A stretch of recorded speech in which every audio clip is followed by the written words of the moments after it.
Bismillahirrahmanirrahim. Alhamdulillahi Rabbil Alamin. Wassalatu wassalamu ala ashrafil anbiya wal mursalin. Wa ala alihi wa ashabihi ajma'in. Terima kasih diucapkan kepada pengurusi majlis. Pertamanya saya mengucapkan Assalamualaikum warahmatullahi wabarakatuh kepada semua. Terutamanya kepada staf pimpinan PNJ, sahabat-sahabat serta seluruh muslimin muslimat yang dirahmati dan diridai oleh Allah Subhanahu Wa Taala. Alhamdulillah pada malam ni kita dapat teruskan pertemuan kita yang diadakan secara maya, secara dalam talian, dan yang mana kita adakan Niadul Ulia dan khusus untuk kelab sekerja dan juga belia dan juga kelab siswa.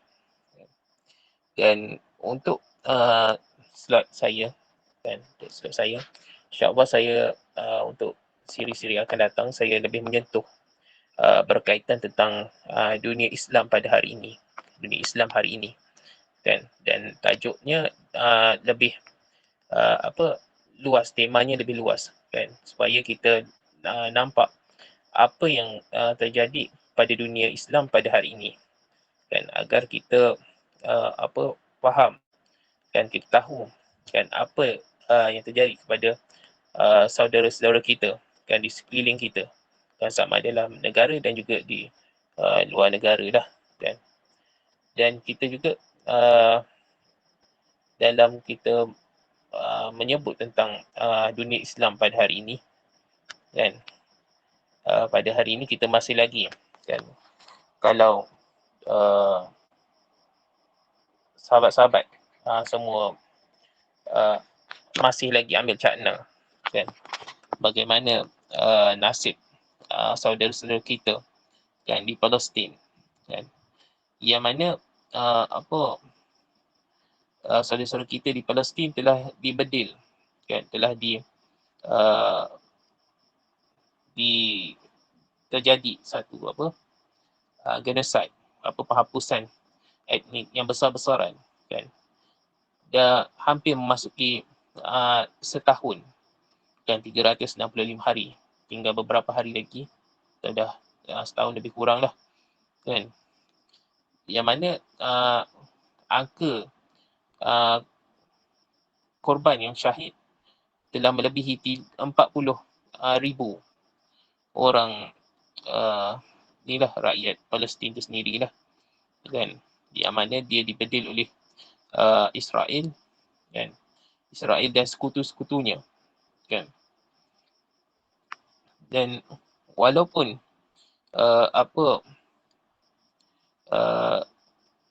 dan bagaimana kita lihat pada hari ini, bagaimana perancangan pihak Israel itu telah mengakibatkan, kan, tokoh-tokoh utama, kan, tokoh-tokoh utama yang mempertahankan mempertahankan bumi Palestin itu telah gugur syahid, kan. Antaranya kita lihat Ismail Haniyeh, kan, yang terbaru Hassan Nasrullah, kan, iaitu setiausaha Hizbullah di Lebanon, kan. Yang mana kita lihat pada hari ini, kan, kadang-kadang kita sedih, kan, dalam keadaan umat Islam, negara-negara umat Islam pada hari ini ramai yang tidak mampu buat apa-apa, kan, untuk mempertahankan bumi Palestin, kan. Tapi ada negara, kan, yang ingin membantu, antaranya adalah Iran, kan. Bagaimana pada hari ini sentimen, kan, ataupun provokasi, kan, berkaitan tentang isu Sunni dengan Syiah dimainkan, kan, sehingga kan kadang-kadang kita sedih, kan, apabila baru-baru ini matinya Hassan Nasrullah, kan, iaitu setiausaha Hizbullah, kan, ada yang mengatakan buat apa kita mengucapkan takziah, kenapa perlu kita sedih dengan kematiannya, kan, kenapa perlu kita mengucapkan takziah dan sebagainya, kan, sedangkan dia tu Syiah, kan, sedangkan dia tu Syiah, kan.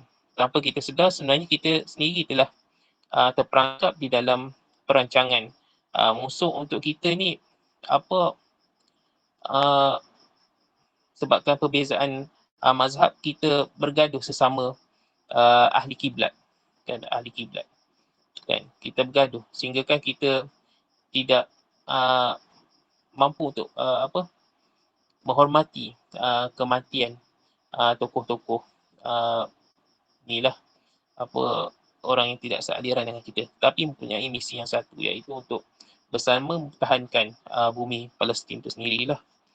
Dan sebab kita kena tahu, bila sebut tentang provokasi konflik Sunni Syiah, kan, tentang Sunni dengan Syiah, dia sebenarnya sebagai bahan bakar untuk kita sebut sebagai long war, kan, long war, kan. Yang mana kalau kita lihat dalam satu kajian, kan, yang dibuat oleh Amerika Syarikat dalam satu paper tentang strategi mereka lah, yang dibuat oleh Rand Corporation. Dan Rand Corporation ni dia merupakan salah satu badan pemikir Amerika yang mempunyai pengaruh lah, kan, yang mana Rand Corporation ni dia mempunyai peranan untuk menjadikan kajian strategi bagi dasar luar Amerika lah, kan. Yang mana Rand Corporation ni ditubuhkan pada tahun Allahumma salli ala Muhammad, ditubuhkan pada lebih kurang Mei 1948 lah, kan. Yang mana dia bersamaan dengan bulan dan juga tahun penubuhan negara haram Israel, kan. Yang mana kita kena faham apa yang berlaku di dunia Islam ni, khususnya di Asia Barat hari ini, terdapat sebuah kajian, kan, yang bertajuk Unfolding the Future of the Long War, kan, yang mana kajian ni dikeluarkan pada 2008, dan yang mana kajian Rand Corporation tersebut diayai ataupun didanai oleh US Army Training and Doctrine Command and Army Capability Integration Center, kan. Yang mana dalam kajian setebal 200 muka surat tu, kan, Rand Corporation menyediakan plan jangka masa panjang bagi menghadapi dunia Islam, kan, yang mereka sifatkan sebagai ancaman utama, kan, ancaman utama, yang mana dokumen tu dia ada dia palusi lagi senario yang perlu diolah menjelang tahun 2020 lah, 2020, kan. Dan siapa yang rajin untuk mengkaji boleh type je, kan, tentang kajian ni, ada je kajian Rand Corporation ni, kan, dekat Google boleh type dan boleh baca, kan, bagi siapa yang nak mengkaji lah, kan.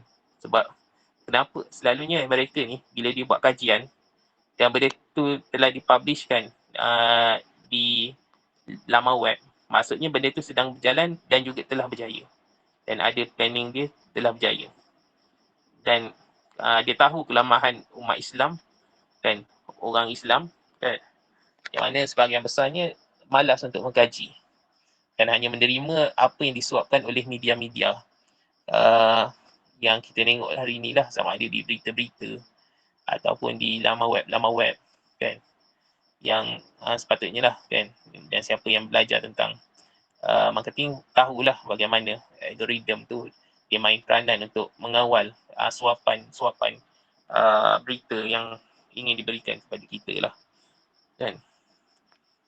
Yang mana istilah long war tu, kan, dia dah jadi cakap-cakap dalam kalangan strategis Amerika, kan.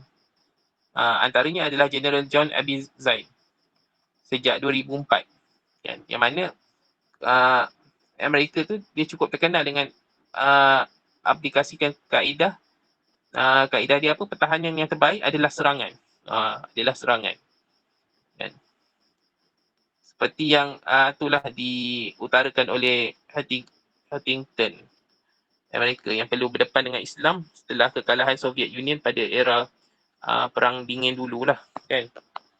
Dan kalau jika pertarungan menentang pengaruh komunis bawaan Soviet, kan, diistilahkan tu sebagai Cold War, kan. Maka untuk istilah Long War ni digunakan untuk siri peperangan Amerika menentang dunia Islam. Dan bila berkaitan tentang dunia Islam, dia akan gunakan istilah Long War. Kan? Kalau Cold War tu, ataupun Perang Dingin tu, kan, digunakan untuk melawan komunis. Kan? Yang dibawa oleh Soviet tu sendirilah. Kan?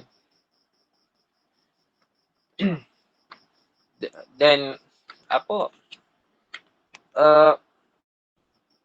laksanaan untuk Long War ni dia lebih kurang je dia punya pelaksanaan dia, kan. Antaranya adalah yang pertama ni dia cetuskan siri-siri perang proksi, kan, siri-siri perang proksi. Maksudnya perang proksi ni kita tak nampak sebenarnya orang belakang dia tu antara tim A dengan tim B tu, salah satu dia ataupun kedua-duanya belakang dia adalah Amerika. Kadang dia bagi senjata dan sebagainya, kan, tapi dia tak tunjuk yang sebenarnya dia di belakang peperangan tersebut. Dia bagi proksi dia je lah untuk berlawan, kan. Jadi orang tak nampak belakang peperangan tu adalah US sebenarnya, kan, tapi orang tak nampak, kan. Antara lain negara-negara yang dia nak musnahkan tu dipilih sebagai medan perang Long War, kan. Dia ada beberapa negara lah, kan, dia target untuk dimusnahkan. Itu nanti kita akan sentuh nanti, kan. Dan kita kena tahu apa objektif Long War tu, kan. Antaranya objektif yang dia gariskan adalah untuk menumpaskan rangkaian keganasan, kan, yang mana tanggapan ataupun kriteria dan senarai ganas tu ditentukan menurut kepercayaan Amerika, kan. Sebab tu kalau kita lihat, kan, bagaimana dia keluarkan senarai-senarai nama yang dikehendaki, kan. Contoh Osama bin Laden lah, kan, Saddam Hussein lah, kan, dan sebagainya, kan. Muammar Gaddafi dan sebagainya, kan. Dikeluarkan nama tersebut untuk diperangi habis-habisan, kan. Antara objektifnya lain melindungi keselamatan Amerika secara menyeluruh, kan, termasuk kepentingan Amerika di rantau luar, kan. Contoh tempat-tempat mana tempat dia antara contohnya sedut minyak dan sebagainya lah, kan, ataupun yang dia ada kepentingan dalam suatu tempat tu, kan. Contohnya pertahanan dan sebagainya, kan. Dan yang ketiga adalah menentukan negara-negara yang berpihak kepada kepentingan strategi Amerika atau sebaliknya, menghalang apa-apa potensi yang boleh menyebabkan senjata musnah, kan. Contohnya nuklear lah yang boleh dimiliki oleh seteru Amerika, kan. Bagaimana dia halang contohnya Iran yang kita selalu dengar, Iran lah yang nak membangunkan tenaga nuklear ni, kan, bagi dunia Islam, kan. Jadi dia cuba halang, sebab tu dia sekat Iran dan sebagainya, kan. Dan salah satu cara untuk dia bereskan ataupun dia lunaskan segala objektif Long War ni adalah dengan melangsungkan konflik antara Sunni dengan Syiah, kan, agar fokus umat Islam dapat dia kuasai lah, kan.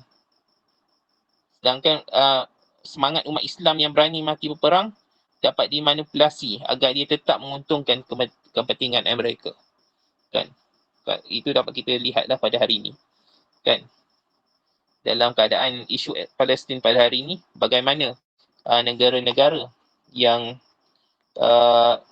kita gelar sebagai negara-negara Sunni ni, negara-negara Arab Sunni ni, kebanyakannya dia berpeluk tebuh dan tak buat apa-apa, kan.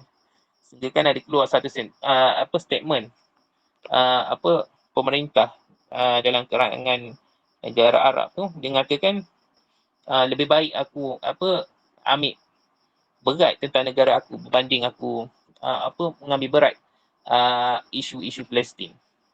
Dan sedangkan dia antara negara yang hampir dengan Palestin, kan. Sebab kita kena sedar yang isu-isu mazhab ni dia sebenarnya bukannya benda yang perlu kita bincangkan secara umum, tak, sebab orang awam dia tak faham, kan, dia tak faham. Sepatutnya tentang perbezaan tu dibincangkan di meja-meja diskusi lah sama ahli ilmu dia, kan. Tapi dalam kita berdepan dengan kuasa besar dunia, kan, seperti Amerika, Israel, kan, kita kena sedar, kita kena bersatu, kan. Sebab tu kita jangan cakap isu ni, sebab isu ni berkaitan tentang mazhab. Sebab kita kena ingat macam UAE, kan, itu adalah sebuah negara Sunni. Arab Saudi, kan, yang orang cakap sebagai negara mendukung Wahabi, kan, tapi mereka dapat bersatu bersama menyokong Amerika, kan, membantu pun saudara-saudara mereka di Palestin, kan. Dan negara-negara mana lagi, kan, yang tak yang kita sebut sebagai Sunni, kan, tidak membantu, kan. Sehingga kan kita mengatakan yang macam Hamas, Hezbollah tu hanya berlakon dengan Israel, kan. Dia menyatakan yang macam mana dia orang berperang, kan, yang banyak matinya orang Palestin, tapi orang Israel ni tak seramai orang Palestin yang mati, kan. Kita kena tahu, kan, yang Islam ni, walaupun dalam beda berperang pun kita ada adab yang perlu kita jaga. Ya, kita bukan sebarang boleh menembak orang awam, tak, kan. Kita hanya boleh menyerang tempat-tempat strategi seperti kamp tentera, kan, kamp tentera mereka lah, kan. Sebab tu kita lihat bagaimana malam tadi serangan daripada Iran, kan, lebih daripada 100 roket dilancarkan ke Israel. Di mana kawasan tu ditujukan, kan, ditujukan.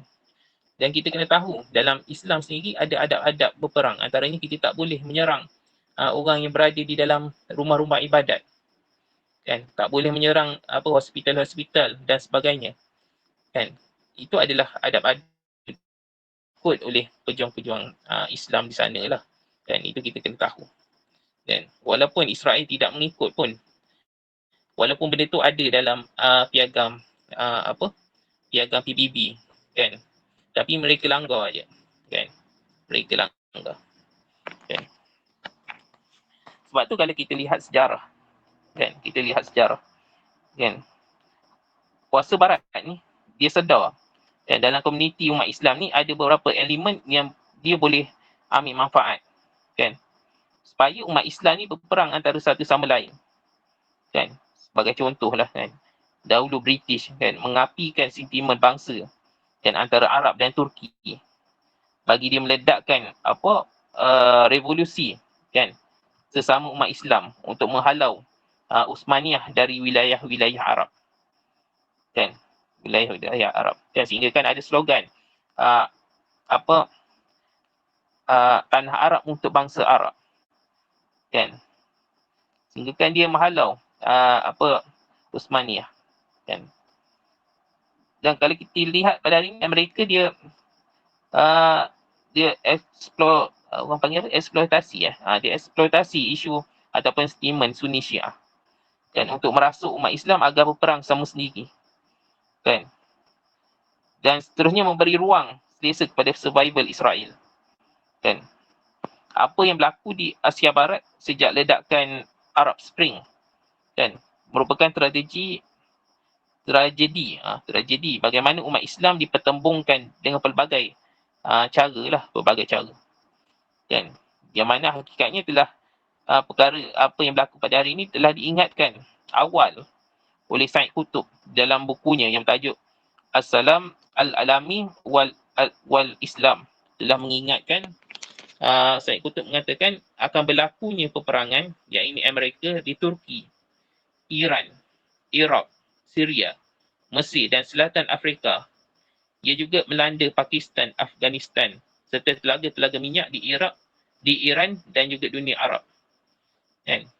Yang mana kalau kita lihat peringatan Said Qutb ni telah dibuat seawal tahun 1951, kan, selepas Said Qutb didedahkan dengan agenda jangka masa panjang Amerika ke atas dunia Islam. Kan? Dan kalau kita lihat, benda tu betul-betul jadi pada hari ini. Kan? Sebab tu pada tahun 1983, kan, Amerika telah senaraikan 5 negara umat Islam yang mereka sifatkan sebagai paksi keganasan. Kan? Antaranya adalah 5 negara tersebut adalah Iraq, kan, Libya, kan, Sudan, Syria, Iran. Kan? Contohnya Iraq tu apa, Saddam Hussein lah, siapa masih ingat apa presidennya Saddam Hussein yang ditomah pelbagai fitnah-fitnah, kan, fitnah-fitnah, kan, sehingga kan rakyatnya terpengaruh, kan, rakyatnya terpengaruh dengan fitnah yang disebarkan, kan, sehingga jatuhnya Saddam Hussein, kan, dengan fitnah yang dicipta oleh Amerika ni sendirilah, kan, sehingga kan kemewahan yang dijanjikan oleh Amerika kepada apa orang Iraq pada waktu tu, sehingga kan pada hari ini Iraq tidak boleh bangkit seperti mana apa dahululah, kan, sehingga kan pada hari ini Iraq masih lagi bergaduh sesama sendiri, kan, dia dah tak jadi suara yang lantang apa mempertahankan isu-isu seperti isu Palestin itu sendirilah, kan,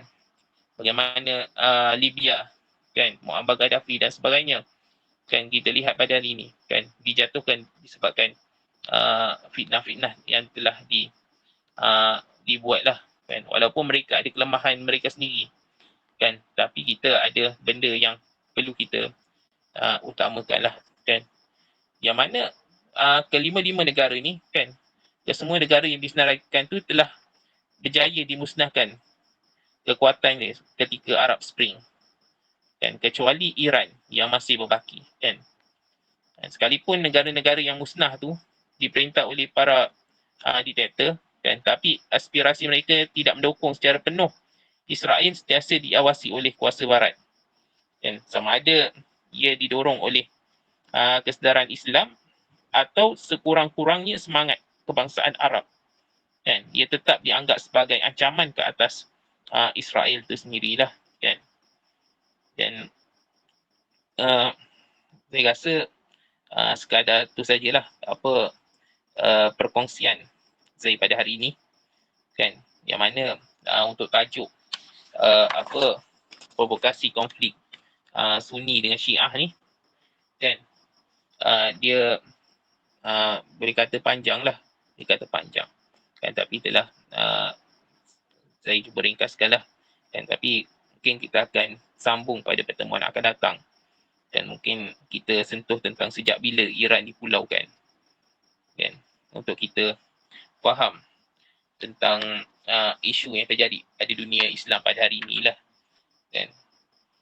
Sebab kita kena sedar, kan, yang umat Islam ni kena bijak menguruskan isu berkaitan tentang mazhab sendirilah, kan, dengan wacana ilmu, kan, dengan penghasilan kitab-kitab yang menyanggah apa kitab-kitab sanggahan secara sihat, kan. Tapi pada hari ini umat Islam ni lebih didorong untuk memilih jalan perang sesama sendiri, kan, kononnya untuk menyelesaikan isu mazhab, kan. Kita kena sedarlah, kan, kita kena sedar macam mana kita nak urus apa konflik sesama ahli kiblat tu sendirilah, ahli kiblat. Dan sekarang kita pelik, kan, sesama ahli kiblat kita boleh bersatu, kan, bila kita mengerjakan haji, kan, di Kaabah, kan, kita di Mekah kita dengan Madinah kita boleh menunaikan haji bersama, kan. Dan kita semua tahu, kan, dekat sana bila kita mengerjakan haji adanya orang Syiah, dan adanya orang kita panggil ada yang gelar sebagai Wahabi dan sebagainya, Sunni dan sebagainya, kan, tapi kita boleh bersatu ketika kita mengerjakan ibadah haji, kan. Tapi dalam kita mendepani isu umat Islam, kan, antaranya di Palestin, kita berpecah, kan, kan, sehingga kan kita boleh bertepuk tangan di atas kematian saudara-saudara kita yang mempertahankan saudara-saudara kita di Palestin itulah, harap kita dijauhkan dengan sifat tersebutlah. Dan kita kena tahu kita kena bersatu kan dalam kita berdepan dengan musuh yang nyata lah, yang nyata. Saya rasa sekadar tu saja perkongsian saya pada malam ni. InsyaAllah untuk tajuk ni kita akan sambung pada pertemuan akan datang. Wallahu alam. Assalamualaikum warahmatullahi wabarakatuh.